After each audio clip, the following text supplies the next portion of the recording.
Thank you for joining today. We're going to start right on time. This is a pretty heavily packed slide deck that I'm showing you today moving beyond SBIR funding. Thank you so much for joining. I'm going to be rolling through this pretty quickly, speaking pretty fast. The recording will be on LinkedIn, as well as just email me and I will be glad to send you the slide deck as well. So let's go through the outline. Why are we here? We're going to talk about that. Then we're going to talk about positioning for non-SBIR funding, what that means, the sole source phase 3 mandate that you get from an SBIR, and then we're going to look at non-SBIR federal funding opportunities, some that are specific to agency, and then we're going to talk about the resources that TechOp is offering. Let's talk a little bit about TechOp. Founded in 2009, we're all about helping small business. That's what we do. We focus on technology commercialization, SCTR, SBIR, other federal funding. This is me, Randy, aerospace engineering from NC State. Been out for over 50 years, and I do strategic capture and proposal development coaching for small businesses here at TechOp. Context. The reauthorization deadline is the 30th of September. The SBIR program is reauthorized every few years. There are 3 separate bills out there right now, actually sort of 5, honestly, some in the Senate, some in the House. The first and most complete is the Innovate Act. Some of the key provisions are a limited or a lifetime cap on SBIR funding, $75 million max. That means a company that may have been in business for 20 years doing SBIRs and has achieved more than $75 million in awards over 20 years, which is not really that much, is no longer going to be able to bid on SBIRs at all. There's an increased requirement for non-SBIR revenue. There's a phase A, 1A opportunity for the first-time participants, which is like $40,000, and increased minimum standards for phase 1 to phase 2 conversion. Our webinar series provides strategies for each of these provisions. Please look back. You'll see 3 other webinars that we've done that talk about this, one specifically going down the Innovate Act line by line. So here's what you may have missed. Webinar 1 is their overview of proposed changes. 2 is how you can leverage those changes for new startup companies. Webinar 3 was meeting the phase 2 conversion requirement because it's going to increase. Here are the webinars. This is going to be a hot link in here. The hot links are down at the bottom of the page, and you'll be able to go to those or just go on the TechOp webpage and you'll be able to see it. That's where we are today, is meeting the non-SBIR funding requirement, because as you see, there's a requirement now for non-SBIR funding for small businesses. So this is important to learn that. How do you transition to non-SBIR fundings? The proposed cap of $75 million is going to eliminate about 70 small businesses. However, from what I hear on the Hill, some compromise is likely to be negotiated. However, it's best to prepare for the worst case. There are also other provisions that push for non-SBIR funding. There's a minimum required non-SBIR funding for multiple award winners. Once again, that number may change, but at the same time, I think it's important for us to look and be careful and be prepared. So the bottom line is, now is the time to consider other forms of federal research and development funding. SBIR, SCTR is not the only game in town. TechOp has done a lot of research into other non-dilutive grant fundings, and the following slides are meant to be comprehensive. However, as you can imagine, trying to be comprehensive in this world is going to be challenging. So I will say right up front, there may have been some opportunities that we've missed. I hope not. I hope we've done them all. But actually, if you come up with an opportunity that's non-SBIR federal research and development funding that's available, that's not in this slide deck, let me know. I'd love to know about it. We listed many opportunities in federal agents. It is important to note that the contract vehicles that are associated with these procurements are going to be different than SBIR, CTR. Your intellectual property protection may be different. I'm not saying it is, but it might be. And it may be that firm fixed price contracts are not offered. And if they're not, then you're going to need DCA approved accounting system. So there's a lot of things that you need to consider. It's not SBIR, STTR is a world of its own. And getting outside of that world, you're going to find something different. Non-dilutive federal funding is available for R&D. You can also enter into procurement arrangements with a high enough TRL solution.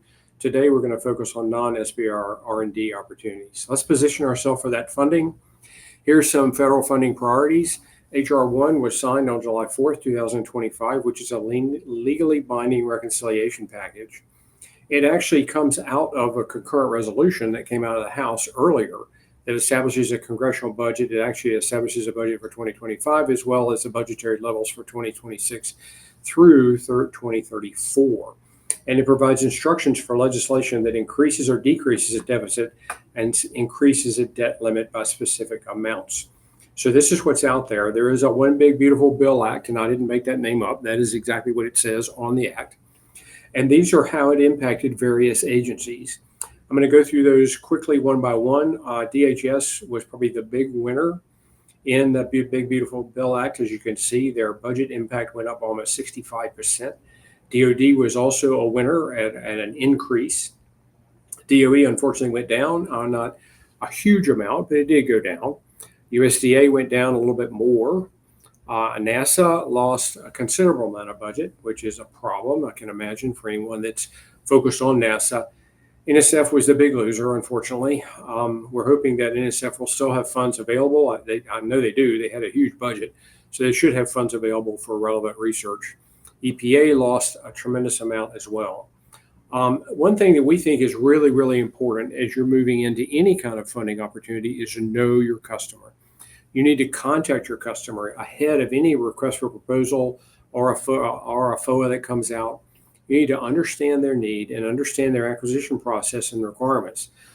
Talking to someone in one of the federal agencies and talking to their engineers and getting them excited about your stuff is great, but you got to move past that. You got to ask them, how do you buy things? Who purchases things? Who makes those requirements? And then you can utilize requests for information, sources sought, notice of intent, industry days to get out there and listen to them. It is important to establish those business relationships and listen to your customer. Your goal is to talk to your customer, find out where are their challenges that are within your sandbox, and listen to their needs to understand their requirements. These contacts that we are suggesting you make ahead of the RFP or the FOA is not to sell your stuff, it's to learn their requirements, and then you can align your solution to meet all their requirements. It is important to stay informed. TechOp does this. I mean, we're on top of these stuff every day. If you build a relationship with us and give us some of your keywords, I'll be glad to show you when any of these opportunities come out, and there's no cost for that. But there are a lot of these opportunities come out. They're not on a fixed schedule. They emerge, disappear periodically, and there's unique requirements for every single one. There is not one technical volume that covers everything. It is important to realize that when you move out of the SBIR STTR world, you're probably getting into a world that requires a little bit more significant project management. You're probably going to have the types of schedule and meetings and reports and a spend rate and contractual deliverables that are different than what you expect from an SBIR and STTR. So I think it's important to look at the procurement and see that you can understand what those are, because it is going to be different. Let's look at the sole source phase 3. This is a tremendous benefit from the Small Business Innovative Research Program. It is enabled by a policy directive. That policy directive offers another award in addition to a previous phase 1 or phase 2, as long as it derives from, extends, or completes an SBIR STTR effort, and is funded by sources other than SBIR STTR money.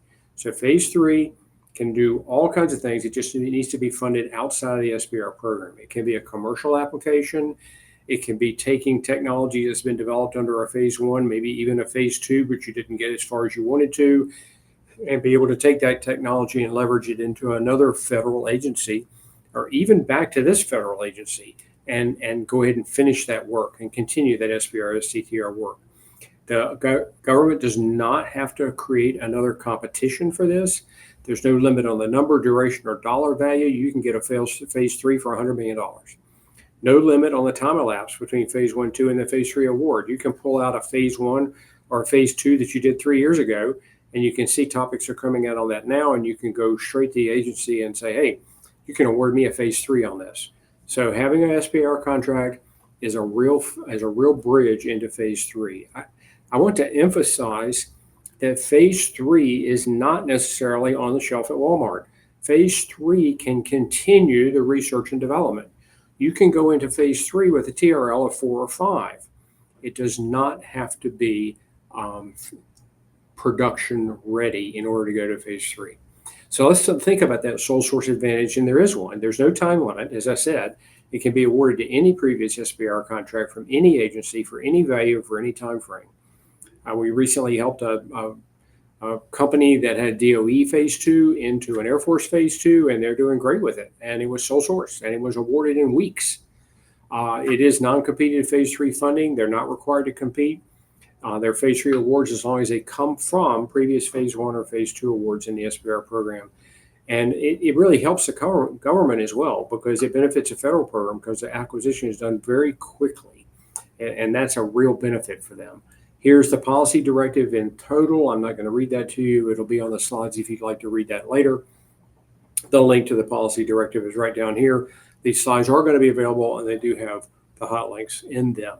The phase 3 process is you need to address a need. So you've got technology you developed up to phase 2, and for some reason did not go to phase 3, and you're sitting there with all this intellectual property. You need to work through your TPOC or an SBIR technology manager to find some needs out there in industry or in the federal government. The phase 3 process is, I'm going to talk about the federal government here, but it could be in industry as well. You need to identify non-SBIR acquisition funding. You've got to identify the transition potential and the office support from the program office, and then you can execute phase 3 contract with many agencies, but SBIR has one, GSA has one. They have a phase 3 authority and can rapidly execute contracts. So that's one way to get through this SBIR phase 3 process. If you have any further questions about this or have an opportunity and you'd like to talk about it, please give me a ring. I'd be happy to talk to you about it. We do have a sole source search tool that if we get your keywords, we can put those in and apply them against RFIs, sources sought, BAAs, and identify from all these keywords that are in our database, identify opportunities for you. And then we actually have a relevance ranking algorithm built into our database so that it looks at your keywords, not just if they're in the solicitation, but it puts some marks into it to determine if that's a relevant reference.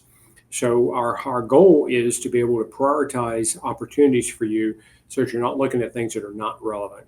Rapid ranked matching between historical SBIRs and current opportunities.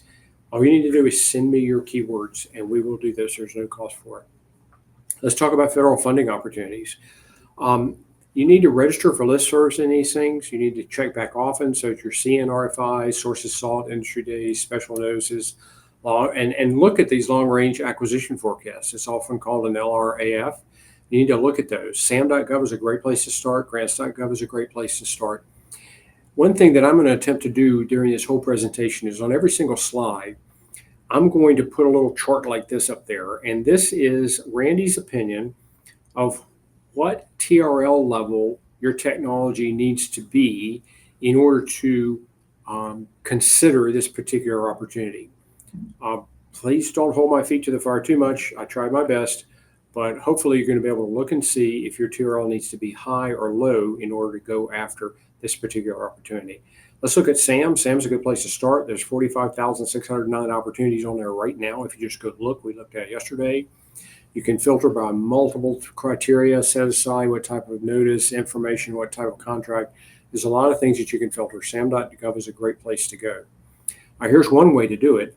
Adding additional arrows narrows the search. If you put these things in here, you can narrow your search from the huge number that I showed you before by just putting one dates in. Say, hey, I want dates from July of 2025 to July of 2026. It's going to take that huge number, 140,000, take it down to 21,000. If I go put a NAICS code in, that's going to drop it even lower, down to 1,500. And then if I look within that NAICS code for cyber, for example, I'm down to 17 opportunities. So this is a great way for you to go search and find opportunities for your technology. And once again, it does not need to be TRL 9 in order to be able to go do this. You can find these opportunities for lower TRLs as well. Grants.gov is another place. I searched grant.gov for cyber. I got 96 opportunity. I did limit it to grants, so I didn't do any cooperative agreements or procurement contracts, and it cut it down to 46. I limited it to small business or unrestricted. I returned it down to 12. So once again, you can filter by multiple capable criteria there on grants.gov as well. Here's a searching on grants.gov, what that looks like. Just going in and I put the word cyber in. You can see I said I wanted forecasted and posted, nothing that was closed. I looked for other types of funding instrument types, which included grants and OTAs, and it comes up with a nice list. You can click on each of these and you can learn more about these opportunities. The search for other funding returned 28 open broad agency announcements that included the word cyber, but you've got to dig into each one to validate relevance. That's one of the things that our search tool does, is try to dig in and validate the reference before it sends it to you. And on each of these opportunities, you also need to validate the TRL requirement. Sometimes it's a little hard to find. Other times it's not. Sometimes they say they're ready. They want you to field a unit within 3 months. Well, that's obviously not TRL3, right? So you can usually tell what the TRL requirement is, but it is important to figure that out. All right, let's look at agency by agency, some specific opportunities. The DoD innovation units is non-SBIR funding for innovators. It's you submit to an open solicitation, you get invited to submit a proposal, and they say they're going to award within 60 to 90 days. And there are the links right there. They typically are looking for TRLs a little higher. DIU is. NSIC, on the other hand, you can submit a pitch at any time.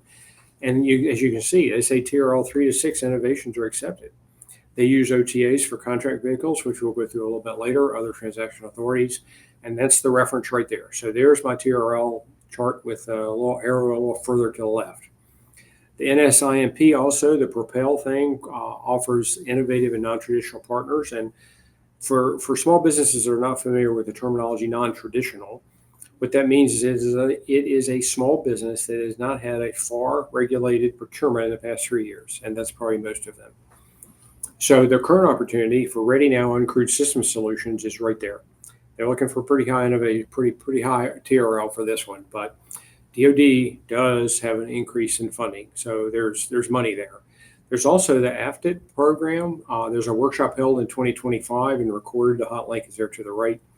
It provides procurement funding for innovative projects that have completed development and are ready to transition. And the higher TRL is required, but this is really set aside for small businesses and non-traditional contractors. So this is a great opportunity. If you've got something that you think is ready to go in the field and be prototyped, this is a great opportunity, and they're accepting things all the time. It's under the Undersecretary of Defense for Research and Engineering. Here's some basics. It's not research and development. The RDT&E is complete. They're interested in procuring U.S. small business or non-traditional defense, so you're not going up against the Lockheeds, the BAEs. You can use $10 to $50 million or more to accelerate these procurement. It's endorsed by an AFIT designated submitting organization, and there they are right there. So you can see the different agencies. They include NGIA, it includes DARPA, it includes DHA, DIA. You can see them. There's a lot of different organizations. If you can find some of these that are interested, the cool thing about it is that they can procure this thing using AFIT money. So the submitting organization collects the projects internally. They prioritize the projects and send to the top selections. They conduct a review with the services. So they're going to go over to DIA or DLA and say, hey, we've got this thing in here that looks like it's good for you. What do you think? And then the final selections are announced. It is open for business right now. The May 23rd, 2025 cycle is open right now. The non-acquisition organization date is July 25th. So, and the acquisition organization date is August 29th. So I really encourage you to go look at that and look at it quickly. If that's for high TRL things. Navy has some ONR and BAAs out there right now as well. There are a couple right there that are listed. The research areas are listed right there because they want you to have technology that addresses their research area. For NRL, they're listed right there. There's some basic information about that, so I would encourage you. And they are looking at pretty low TRL numbers, so there's an opportunity to go put some information out there and get some actual research and development money. Naval X is their innovation branch. There's the hot link down there on the bottom left for Naval Research. They help manage their innovation branch. The Tech Bridge is comprised of regional tech bridges, and they can help you. You can connect to each of them. They do look for a little higher TRL. That's what I could tell from there. So you have to consider that. ERDIC is a great place to go. The funding is typically allocated. They use 2 OTA contract vehicles. So what that means to you is that you can get on contract in a hurry. It's typically firm fixed price. You don't need to have a DCA accounting system. It is in the civil engineering world and physical protection world and base modernization world. They are looking for prototype opportunities. Here are the current events and tech challenges that are open, current as of today. So I encourage you to go look at there. There's one recent topic that was out right there. And the TRLs can be relatively low in this area. So I would encourage you to take a look at that if you've got technology that would help these people out. The Army X-Tech program is competitions for offers to present technology concepts in specific technology areas to Army and DoD subject matter experts. It's open to small and medium business. Each competition is different. Some of the competitions are such that you qualify yourself to apply to a restricted SBIR topic. Now, that's not what this webinar is about. This webinar is about going and applying for an opportunity to get in front of Army and DoD representatives with an optional accelerator program given to you as well. So of the competitions that are out there, if you get on their website, you're going to see about 8 or 10. These two I picked out were ones that were not associated with getting access to a restricted SBIR topic. These are actually associated with putting your technology in and getting a chance for them to award you the opportunity to get in front of Army people and other agencies too, to show them your technology. So this is a great opportunity as well. TRL seems to bounce around some. I was not real sure of that, so there's the arrow in the middle. DARPA has BAAs in the ARIS program. Their BAA types are through specific BAAs throughout the years. They will also issue 1 or 2 long-range BAAs, and there they are right now. There are 18 of those that are open right now, and these do take low TRLs. The DARPA Connect Expedited Research Implementation Series, ARIS Marketplace, they have 5 topic areas that are open right now. And for that one, they want higher TRLs. You submit a 7-minute video. It's assessed by a team. And if awarded, you're placed in the marketplace. And that marketplace is a place where people in other federal agencies can come and look and see what you have. And DARPA's money went up. So I would encourage you to look at that. These are good opportunities. SOCOM, Special Forces, as you know, they do have Engage, SOF, Special Forces, ESOF, and that's their digital front door. It begins with Vulcan. You create an account, create a scout card. They look for a little higher TRLs, but I would encourage you to go search for Vulcan on the internet and get yourself an account. If you've got technology, you can create scout cards for each of your technologies. It describes what it is, what TRL that you're at, what technical specs are you accepting or reaching, and then what are your points of contacts. And then with a Vulcan card, from there you can actually go to a technical experimentation event to show your technology off. We've done that with one of our small businesses that we support here at TechOp. We've gone down to Avon Park and supported one of these technical experimentation events with them, assisting them in their DARPA award. They do have a BAA and a commercial solutions offering and an RFI. They just posted on SAM.gov. You just search for BAA US SOCOM and you will find it. SoftWorks is their ecosystem, I will say, that looks for higher TRLs. It is an innovation platform of the Special Ops Command. As a 501c3 nonprofit, SoftWorks is not a government agency. It is a 501c3 nonprofit. It accelerates the delivery of innovative capabilities to SOCOM. And they have events on SoftWorks. Like that's the place that you can sign up for Tech Tuesday. I don't know if you've ever heard of Tech Tuesday, but Tech Tuesday is a great way to get your technology in front of people, in front of the military, in front of SOCOM. You can sign up for Tech Tuesday. We've also signed up for Tech Tuesday. I've done that for some of our small businesses as well. And SOCOM got funding increase. AFWorks, StratFi, TACFi. You know, you've heard AFWorks a lot in regards to SBIRs, but that's not what we're talking here. We're going to talk about the strategic funding increase and technical funding increase programs. And this is to help bridge that valley of death between phase 2 and phase 3. If you've been awarded a phase 2 contract within the last 2 years, then you're eligible to apply. This is a little bit different. This is not something you're going to wait 4 or 5 years for. You got to do it pretty soon. It requires various levels of matching and funding. So you have to look at each one of those. The awards are noted right there, and the matching options are right there as well. So even though this is a great opportunity, it is going to require some work for you to come up with some matching. And it's also a pretty high TRL level. So, but there's AFWorks, and there is an event coming up tomorrow. You click on that, you'll see that. You'll be able to actually look at a video and learn more about this StratFi, TACFi opportunity. So I encourage you, if you're interested in this, to click on that link right there and go do this thing tomorrow. NIH offers research grants to National Institute of Health. Research project grants, they discrete, specified, biomedical research, universities, other health professional schools, colleges, for-profit organizations, that's you, right, and government institutions. They're performed by named project directors and PIs in specific areas. This is their guide for grants and contracts. You can go look at that right now and you can see what grants are up there. Their TRL is quite low. They may be broke. I don't know. Their funding was reduced, but in many of these areas, the funding was reduced because specific programs were taken out, but the other programs remain. So I would encourage you to still look at this if you have things that NIH may be interested in. The DOE Office of Science has, I know they do SBIRs, but they also have an ongoing FOA that's not SBIR. They estimated $500 million in award, each award $5,000 to $5 million. That's pretty wide. 6 months to 5 years. That's pretty wide too. The contact information for technical leads is there. There's subtopic descriptions right here that they're looking for, topics within. It is an annual open solicitation. It includes the aid program office, and the initial submission is a pre-application white paper.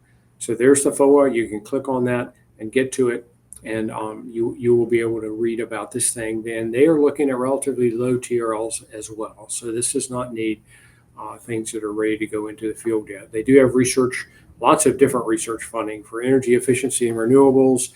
ARPA-E has funding, nuclear energy, state energy programs, which could include wind and solar, fossil energy, carbon management funding.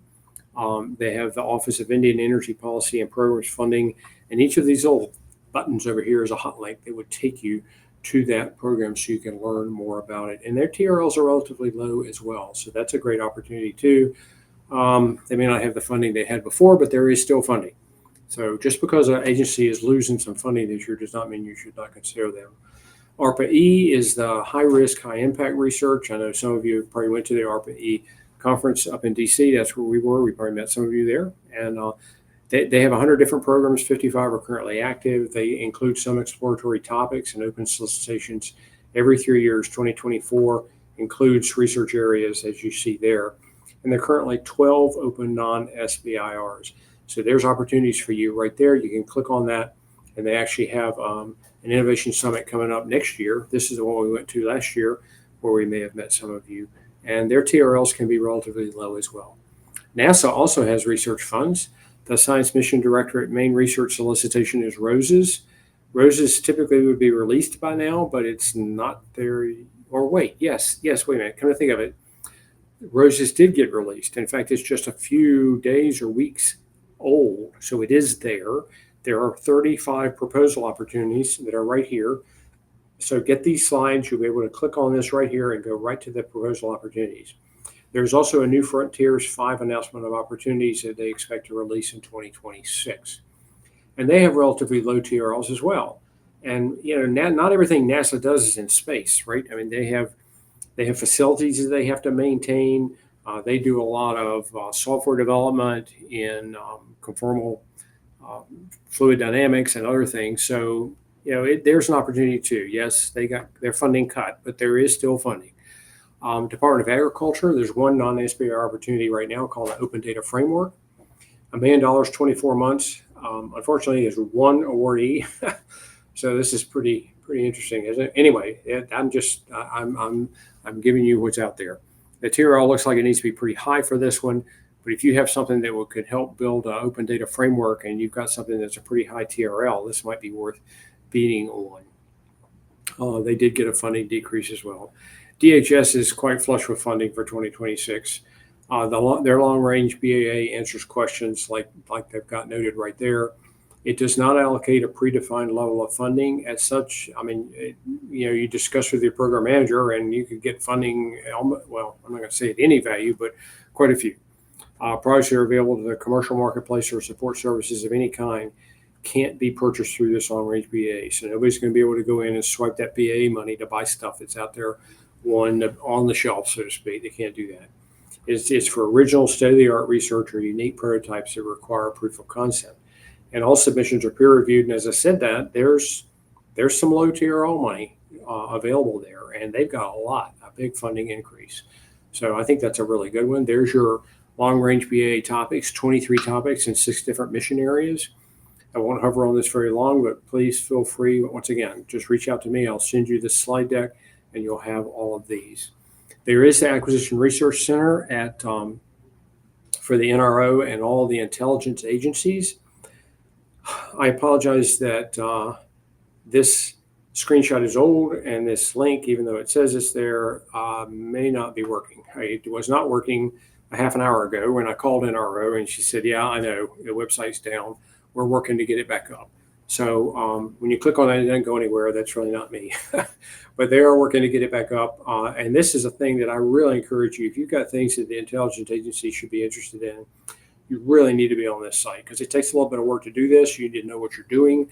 And there are a lot of people that are not doing this. And therefore, the corral of small businesses that are focused on the intelligence agencies is smaller than the overall corral of small businesses out there in the U.S. today. I encourage you to go find this. You can get an unclassified account. You don't have to be classified.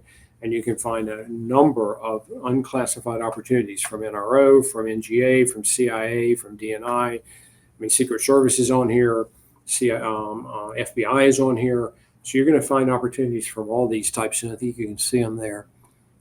So I would encourage you. This is something that's a little known thing. Not very many people seem to know about this, but this is a great place. Just be patient. Go back to the NRO website, search for the Acquisition Research Center, and you'll be able to see that. And there's a link on there that says register on the ACE website.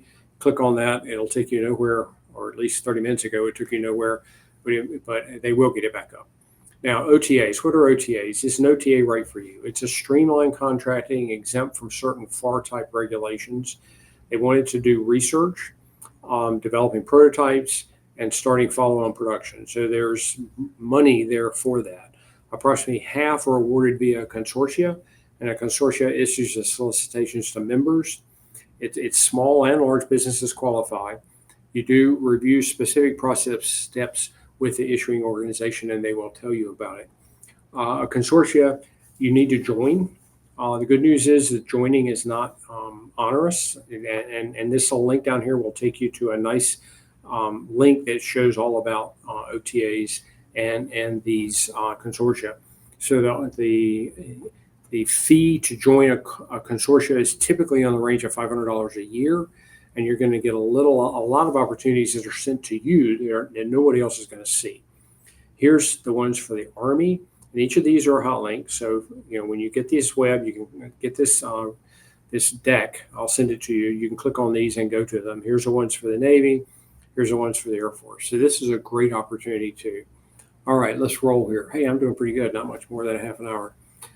Okay, pursuing non-SBIR funding. It does take a longer view than SBIR. I mean, you just can't wait for a topic to come out and bid on it, right? You need to start early, build those relationships, understand their requirements. You need to have a strategic survey of the market and your competitive niche. You need to understand those kind of things. You need to establish inroads with target organizations. Like I said before, you need to get hold of these people, talk to them. You need to listen. Then you can pursue specific opportunities with you. And I can help you. I mean, that's what TechOp does. We can support with business development, capture planning, and proposal management to get you across that finish line. We can certainly do that to help you. Here's some resources that we have. We do have the webinar archive. There's 3 other webinars that I've done. This first one, as I said, there it is. The first one down here is navigating the reauthorization. So it goes through line by line on the Innovate Act to show the impact. And there are some significant impacts. I really encourage you to look at this. It's not that long, 18, 20 minutes, and it goes through that act. And I actually have a document where I've taken the act and I've incorporated it into the Small Business Act, which is what will happen eventually, to show you the changes in context. And I'm happy to share that with you if you would like that. Please feel free to reach out. But these are short, less than 15-minute webinars that are packed with information about the reauthorization. I think you need to look those, contact your elected official, and let them know your preferences and why. I mean, you're a small business. It's going to impact you. It's going to impact you significantly. And as proposed, these legislations are going to have a very significant impact on the program. Everyone has their own opinion, obviously, about the impact, but I can tell you it is, let's just say it's significant. You go read those and you can see for yourself what's significant about it. We do have information resources. This is a picture of our webpage. We're keeping up with recent news in the whole SBIR CTR world. Here's everything about the legislation that takes you to a link to the documents I was talking about, as well as the webinars. And this is a really cool tool that we've put on our website that allows you to click on your state and it will show you the SBIR funding for your state. Then if you click on your state, it will drill down into your congressional districts, and it will show you the SBIR funding within any congressional district within your state. And all this is available free on our website. Just get on our website and look at it. There's a lot to be had there. And then this is the tool that I talked about. You send us your keywords that represent the technologies that you're interested in. We'll put them in our strategic topic alignment and ranking tool, and I will send you back, and this is free. There are companies out there that are doing this exact same thing and charging you. We are not. This is free. Send me those words. I will put this in this, and you will be getting notifications. And these are the types of support we have: proposal development. TABA, I know, is associated with SBIRs. We do offer technology transition support services. That is a TABA-like service for opportunities that are not SBIR. We also do training, which you're seeing right now. I do this quite often for agencies. I'm doing one in Norfolk for the Virginia Innovation Partnership Corporation. I'm going up to New York to do one in November for CUNY. A lot of times I do training, and we do that. We're happy to do training one-on-one with your company too. I just got back from Florida about 3 weeks ago doing a proposal boot camp for a company there.